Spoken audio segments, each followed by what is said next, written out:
Welcome to the deep dive. You've sent us some really interesting source material this time.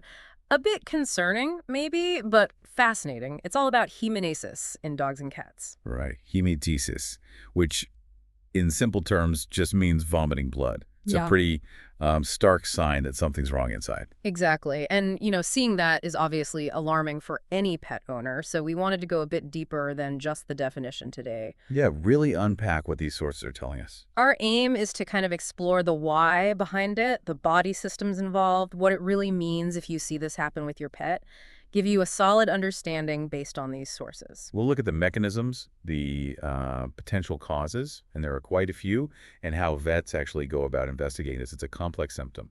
Okay, so let's start right there. What's actually happening inside the body when a dog or cat vomits blood? Well, most often, hematemesis points towards some kind of disruption, Hmm. a break in the protective lining of the stomach or maybe the upper part of the small intestine, that first section, the duodenum. When that lining gets damaged, it can get inflamed and, well, it starts to bleed. So like a defense breach, basically. But the sources you sent also mentioned that the blood doesn't always start in the stomach or that upper intestine. That's a really key point, yeah. Sometimes the blood might actually originate in the mouth, maybe an injury there, or even the respiratory system. Lungs. Yeah, or airways. The animal could cough up some blood, swallow it down, and then vomit it back up. So the source isn't always obvious just from the vomit itself. Huh, interesting. So you see blood in the vomit, but it might not actually be a stomach issue per se. Correct. And the sources also brought up coagulopathies. That's bleeding disorders, right? Problems with clotting. Exactly. If a pet has a condition where their blood doesn't clot properly, even a tiny bit of damage to the GI tract could lead to, significant bleeding. And that shows up as hematemesis. Got it. Okay, so that's the basic what. Now, which parts of the body are we primarily talking about here? Well, the gastrointestinal system is obviously front and center. We're talking the whole path from the mouth down to that upper small intestine, the duodenum. Right. So inflammation, injuries, ulcers, growths, even like a foreign object stuck somewhere in there, Yeah. all those can cause bleeding. And it's not just the GI tract involved, is it? I saw mentions of the cardiovascular system being affected too. How does that work? Yeah, if the bleeding is really significant, happens fast, the body might try to compensate. The heart rate could speed up. Yeah. Sometimes you might even hear a heart murmur that wasn't there before, Mm-hmm. and the blood pressure could drop. It's the body reacting to the blood loss. Sounds pretty serious. And then there's the link to the blood system itself. We mentioned clotting problems, but are there other blood connections? Definitely. If the bleeding goes on for a while, even if it's not a clotting disorder causing it, the pet can become anemic, low red blood cells. Right. And conversely, like we said, underlying blood issues, say a low platelet count, can make the bleeding happen in the first place. It's kind of a two-way street. Mhm. And that connection back to the respiratory system, again, swallowing blood from the lungs or airways. Exactly. So while you might immediately think stomach problem, it's important to remember blood in vomit can sometimes be a sign of something happening elsewhere entirely. Okay. Yeah, it's definitely a more complicated picture. So who gets this? Is it like more common in dogs or cats? Any specific breeds mentioned in the sources? The sources do suggest we see hematemesis more often in dogs than cats. Interestingly, they did mention a potentially higher risk for a specific type of stomach cancer, gastric adenocarcinoma, in chow chows, and also Siamese cats. Specific breeds. Good to know. And it can happen at any age. That's right. I mean, sure, some underlying causes might be more common in older pets, but hematemesis itself isn't restricted by age. Anyone can get it. Okay. Oh, and the sources also noted that gastric carcinoma, that stomach cancer, seems to pop up more in male dogs. So even gender can play a role for some causes. Okay, so if someone listening is worried, what are the actual signs they should look out for? Well, the most obvious one, of course, is seeing blood in the vomit. But it can look different ways. How so? It might be fresh, bright red blood. Or you might see actual clots. Or, and this is a key one, it might look dark and kind of granular, almost like coffee grounds. Ah, right. I've heard that term, coffee grounds. Yeah, that usually means the blood has been sitting in the stomach for a bit and got partially digested by the acid. That's a helpful visual. Are there other signs besides the vomit itself? Yes. The sources mention melena. That's dark, terry-looking stools. It's basically the same principle as the coffee grounds digested blood, but it's passed further down. Okay. You might also notice your pet's off their food, maybe showing signs of abdominal pain. Sometimes dogs with belly pain do this kind of praying position, front end down, bum in the air. Yeah, I know that one. Definitely looks like they're uncomfortable.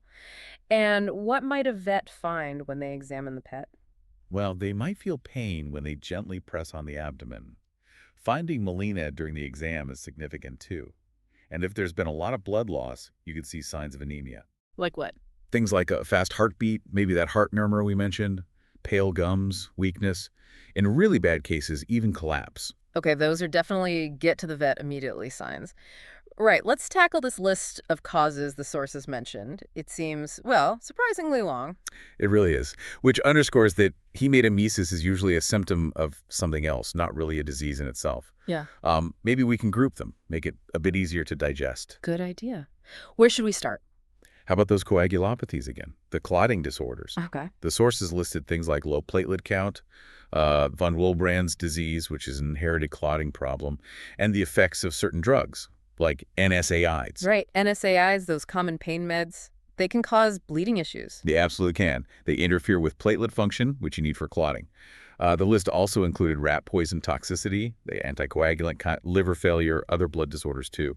The main point is anything messing with clotting can lead to this. That's really important for people to know. Right. What about other drugs? You mentioned NSAIDs, but anything else? Glucocorticoids, steroids, basically. Mm. Another common type of anti-inflammatory drug. They were also specifically mentioned as a potential cause. Okay, so steroids too. Yeah, it really highlights why telling your vet everything your pet is taking is so critical. Absolutely. Okay, next category. How about actual GI disease? Right. Things originating in the gut. This includes inflammatory bowel disease, or IBD. Tumors, obviously. Foreign bodies causing irritation or damage. Like if they swallowed something sharp. Exactly. Or even just something causing a blockage. There's also volvulus or torsion, where the stomach or intestines twist. Very serious.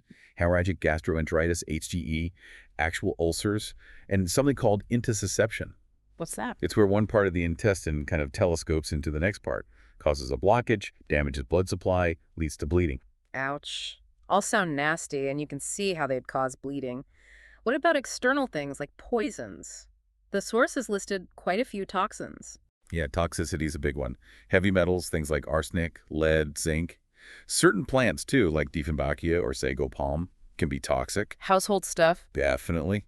Chemicals like antifreeze, corrosive cleaners, pesticides, rodenticides again. It's quite a sobering list. Makes you really careful about pet proofing. No kidding. What about infections? Can they cause it? For sure. GI parasites, certain fungal infections like pitheosis, viral or bacterial gastroenteritis, even some systemic infections, ones affecting the whole body, can sometimes cause GI bleeding as a side effect. So an illness elsewhere could still lead to this? What about metabolic diseases, like kidney problems? Yep.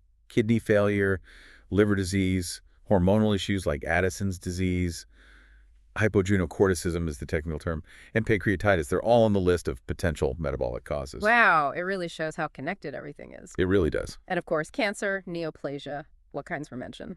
Several types. Mast cell tumors, gastrinomas, those are tumors that pump out loads of stomach acid.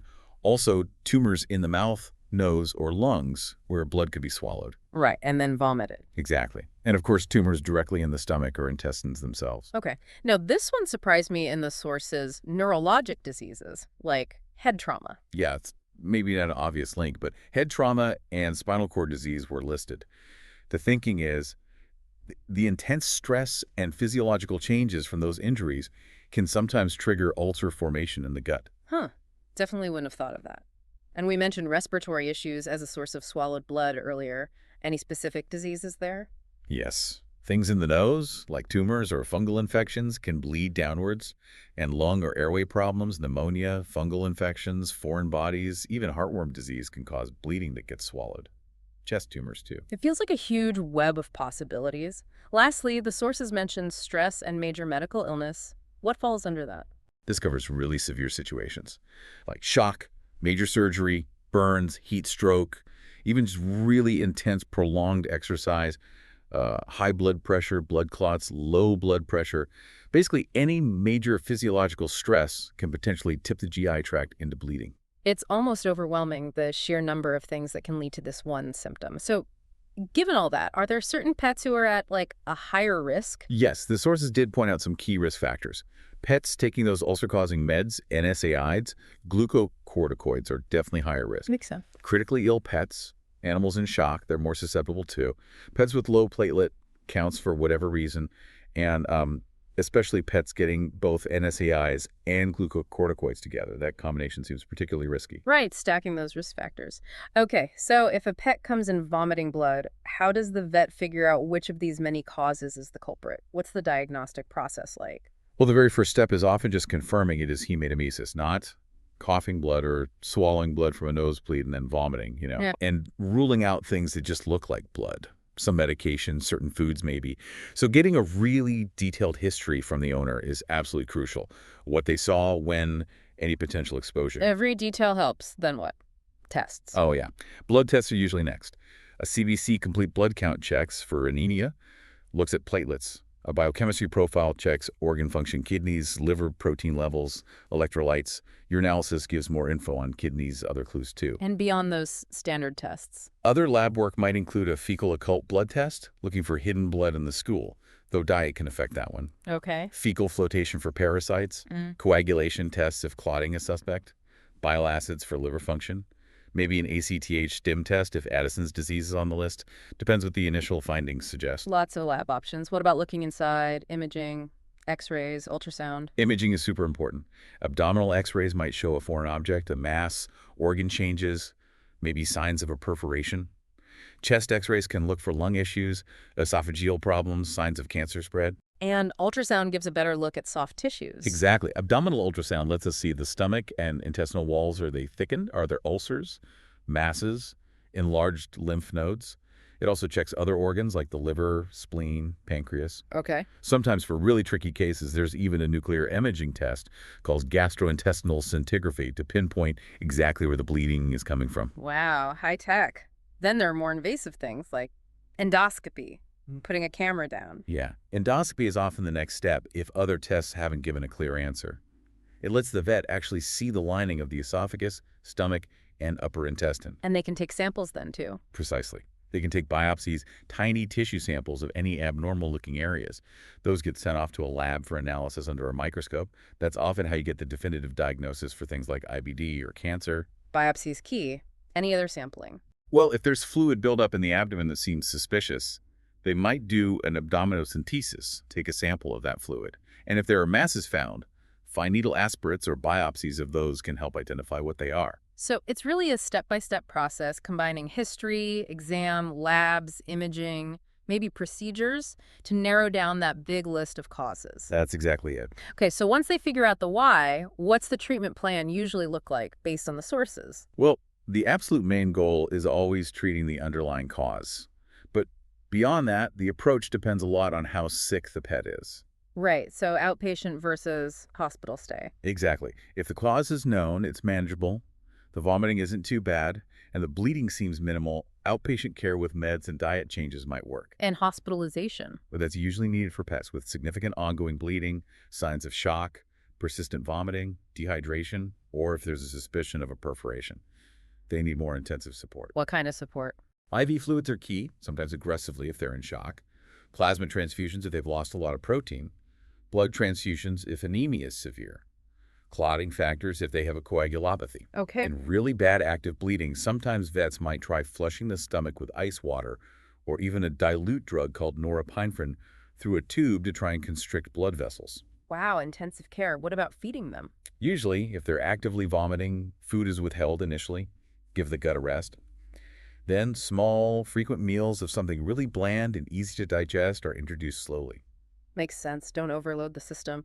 The sources also mentioned client education, especially about NSAIDs. Yes, super important. Owners need to understand that even vet-prescribed NSAIDs carry a risk of GI ulcers and bleeding. Only use them under vet guidance, correct dose, correct duration. And giving with food helps.